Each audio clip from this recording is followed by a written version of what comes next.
Namaste. This is Santanam here from Chakra Project. I keep getting this question a lot. How do I maintain regularity in practice? Even me being a yoga teacher, even I and I know many others sort of struggle with this too.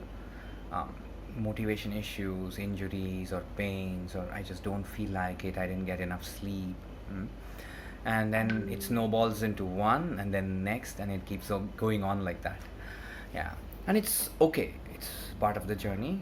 Let's see how to address it. um, First, begin by being very clear about the purpose of the practice. When I say purpose, I do not only mean about what you want to achieve. You also should look into how it made you feel. Like when I do my practice, what makes me feel good is it keeps me light and alive throughout the day. When I do an Ashtanga sequence, I end up sweating also, end up using the muscles also. When you use the muscles, there are a lot of mm, um, neurochemical neurochemicals that gets triggered that makes you feel good, and its impact is throughout the day, and as a matter of that, it impacts the clarity in your head as well. So keep that also part of your purpose, and it could be about like maybe stronger core. Define it maybe in terms of to be able to do headstand. A lot of core strength is required to be able to do Shirsasana, right? Or Pincha Mayurasana, or maybe to be able to hold longer than 10 breaths in Chakrasana, to have stronger quadriceps or drop back to Chakrasana. So it could be these reasons. Other than purpose, so having said this, every time keep deepening the purpose. Um, for me, when I started, this wasn't really the purpose. I just wanted to work out, could be the purpose.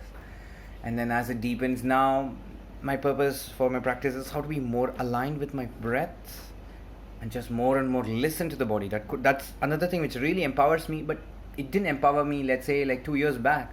Now it does. So you have to be honest to it, right? Keep deepening the purpose. Another thing very important is work with a mentor. Talk to him, and be in touch with a mentor who is also a coach, not just a yoga teacher.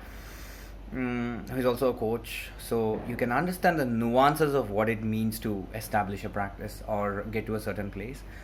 Also, you want to drill down to how many times a week you want to practice. I want to practice, let's say my goal right now is at least 6 to 10 times a week, which means some days I want to practice twice.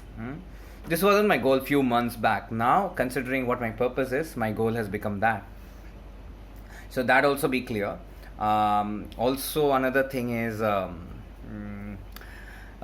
you also will have bad days. You have to start having it's a good thing to have a journal about what are all the things that usually stops your practice. Pain, sure. How to mitigate the pain? There is a way to go about it. Maybe instead of morning, you can practice later. Sometimes morning practice are not good. Sometimes when you're practicing in the evening, there are a lot of social plans that comes in the way, and you decide to go ahead and do that. Also, the space at home, maybe it's not really clear, like it's not really conducive for practice. I have my own space. Pretty much my yoga mat is always there, so all I just have to just show up on the mat, and then it just takes over. So you can curate your environment in a certain, understand, and it keeps changing. Get to the truth of it, try and make notes of it. Yeah.